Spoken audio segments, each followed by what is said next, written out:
इस वीडियो में हम आपको विंडोज 7 का परिचय देंगे, साथ ही सिस्टम फोल्डर, कंप्यूटर तथा अन्य कई बातों के बारे में बताएंगे।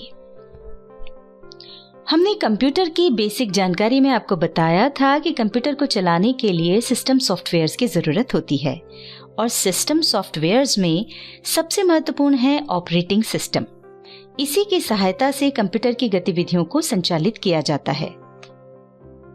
ये कई कंपनीज द्वारा बनाए जाते हैं, पर इनमें सबसे ज्यादा उपयोग होने वाला सॉफ्टवेयर है माइक्रोसॉफ्ट कंपनी का विंडोज 7। हम जैसे ही अपना कंप्यूटर ऑन करते हैं, सामने इस तरह की स्क्रीन आ जाती है। इसे डेस्कटॉप कहते हैं। डेस्कटॉप पर नीचे आप देख सकते हैं एक पट्टी दिखाई पड़ रही है जिसमें कुछ बटन्स हैं। इसे कहते हैं टास्क बार। डेस्कटॉप पर लेफ्ट साइड पर आप कुछ इमेजेस देख सकते हैं। इन्हें कहते हैं आइकॉन्स। आइकॉन्स पर डबल क्लिक करके आप इन्हें खोल सकते हैं। हमारे डेस्कटॉप पर आप ऊपर की ओर भारत नाम का एक आइकन देख रहे हैं। वास्तव में ये एक फोल्डर है। आपके सिस्टम में ये किसी और नाम से हो सकता है। इस तरह का फोल्डर हमें कंप्यूटर में पहले से ही बना हुआ मिलता है, इसलिए इसे सिस्टम फोल्डर कहते हैं। चूंकि इसमें व्यक्तिगत जानकारी रखी जाती है, इसलिए इसे पर्सनल फोल्डर भी कहते हैं। फोल्डर के बारे में हम आपको आगे की वीडियो में समझाएंगे। अभी हम इसे ओपन करने के लिए इस पर डबल क्लिक कर रहे हैं।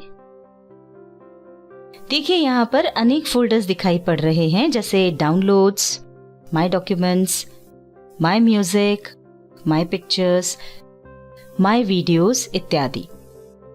जब आप इंटरनेट से कुछ भी डाउनलोड करते हैं तो वो डाउनलोड फोल्डर में सेव होता है।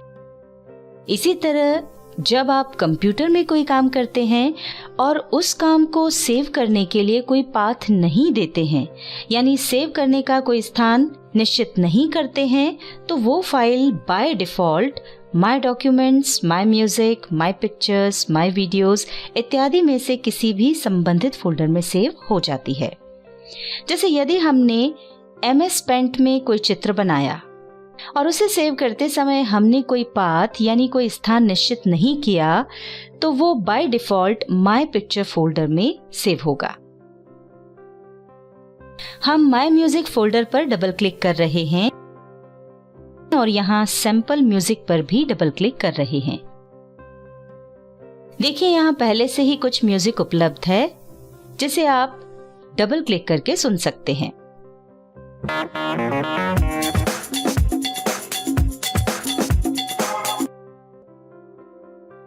इसे म्यूजिक लाइब्रेरी भी कहते हैं। और इसी तरह माय पिक्चर्स में पहले से ही कुछ सैंपल पिक्चर्स होते हैं और माय वीडियोस में पहले से ही कुछ वीडियोस भी होती हैं।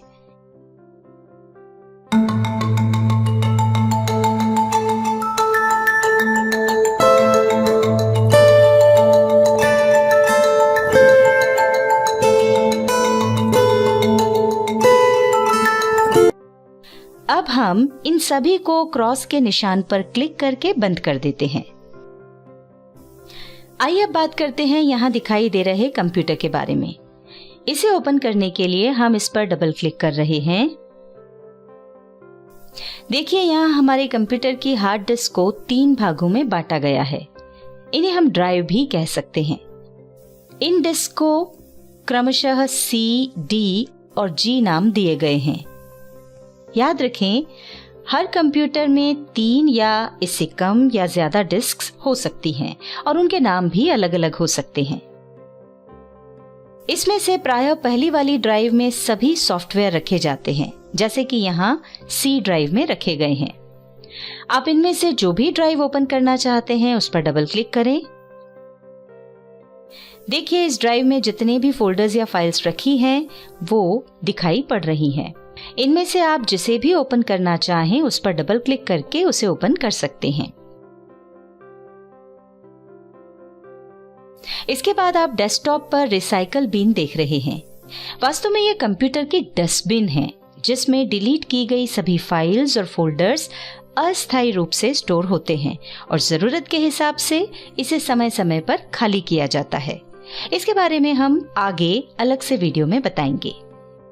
इसके बाद आप जो 2 आइकन्स देख रहे हैं ये प्रोग्राम्स के शॉर्टकट्स हैं और किसी शॉर्टकट की पहचान ये होती है कि इसमें एक एरो का निशान होता है। कंप्यूटर में इस तरह के अनेक प्रोग्राम्स होते हैं पर उन सभी को डेस्कटॉप पर रखना संभव नहीं होता, इसलिए उन्हें खोलने के लिए हमें टास्क बार में लेफ्ट साइड में दिखाई दे रहे स्टार्ट बटन को क्लिक करके ओपन हुए मेन्यू की सहायता से ऑल प्रोग्राम्स में जाकर खोलना होता है। वैसे तो ये काम हम नोटपैड या पेंट सीखते समय कर चुके हैं, पर यहाँ पर इसे एक बार फिर समझ लेते हैं। स्टार्ट बटन पर क्लिक करें। अब इस मेन्यू में दिखाई पड़ रहे ऑल प्रोग्राम्स पर क्लिक करें। यहाँ प्रोग्राम्स की एक लिस्ट दिखाई पड़ रही है। सभी प्रोग्राम्स के नाम देखने के लिए आप स्क्रॉल बार की सहायता ले सकते हैं। यहाँ हम माइक्रोसॉफ्ट ऑफिस पर क्लिक कर रहे हैं। देखिए, यहाँ माइक्रोसॉफ्ट ऑफिस के विभिन्न प्रोग्राम्स दिखाई पड़ रहे हैं। इनमें से आप जिस पर भी काम करना चाहते हैं उस पर क्लिक करें। ऐसा करते ही कुछ ही सेकंड्स में वो प्रोग्राम ओपन हो जाएगा। आइए स्टार्ट बटन पर क्लिक करके कुछ अन्य जानकारी ले लेते हैं। यहाँ लेफ्ट साइड में सफेद बॉक्स में वो प्रोग्राम्स दिखाई देते हैं जिन्हें हमने पिछले कुछ दिनों में उपयोग किया होगा। यदि आप इन्हें फिर से ओपन करना चाहते हैं तो इन पर क्लिक करें।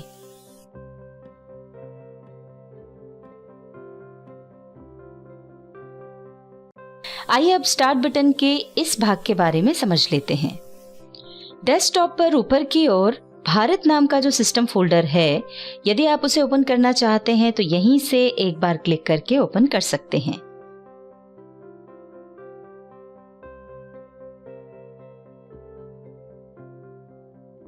यहाँ दूसरे नंबर पर आप देख रहे हैं डॉक्यूमेंट्स।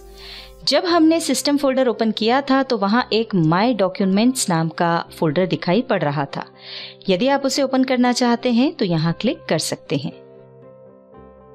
हमने जब सिस्टम फोल्डर ओपन किया था तो उसमें एक फोल्डर था माय पिक्चर्स।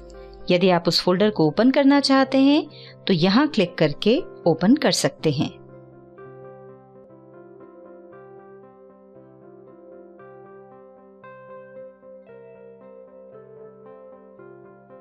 हमने जब सिस्टम फोल्डर ओपन किया था तो उसमें एक फोल्डर था माय म्यूजिक। यदि आप उस फोल्डर को ओपन करना चाहते हैं तो यहाँ क्लिक करके ओपन कर सकते हैं।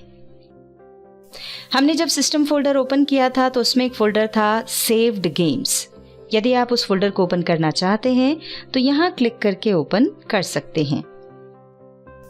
यदि आपको कंप्यूटर की किसी ड्राइव में कुछ काम है तो आप सीधे यहाँ क्लिक करके कंप्यूटर को ओपन कर सकते हैं। कंट्रोल पैनल की सहायता से आप अपने सिस्टम की कोई भी सेटिंग या फंक्शन को चेंज या कस्टमाइज कर सकते हैं। डिवाइसेस एंड प्रिंटर्स की सहायता से आप अपने सिस्टम से जुड़े डिवाइसेस और प्रिंटर्स इत्यादि को देख सकते हैं।